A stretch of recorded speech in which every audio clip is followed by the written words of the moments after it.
Судењето за грабнувањето и убиствата на Вања Ѓорчевска и Панче Жежовски влезе во завршница. Денеска дел од одбраната ги даде завршните зборови.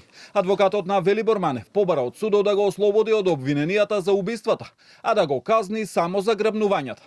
Боре Видевски пак, кој претходно негираше вина, денеска преку својата одбрана побара ослободителна пресуда. Неговиот адвокат тврдеше дека целиот случај е конструиран и дека обвинението се темели на признанија изнудени со полициска тортура.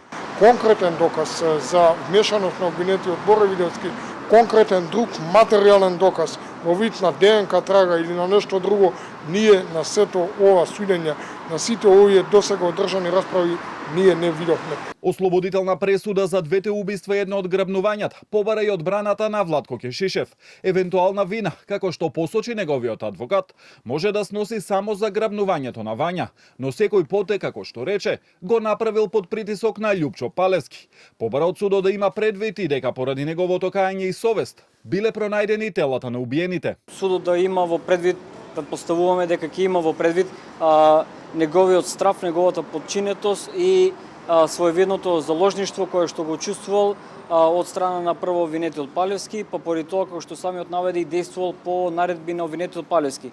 Сметаме дека единствено она кое што самиот Кешишев потврди дека имал учество е во делот на грабнување на оштетената Вања Ѓорчевска. За одбраната на Александар Ѓорчевски, таткото на Вања, обвинителството не успеало да докаже вина кај него. Неговиот адвокат вели докажале дека Александар критичниот период постапил на начин на кој би постапил секој родител во ситуација кога се трага и бара неговото исчезнато дете. Јас очекувам и тоа треба да го направи судот, да донесе ослободителна пресуда за Александар, особено поради тоа што застапникот на обвинението немаше доблест да го повлече обвинението, иако е свесен очигледно дека нема докази.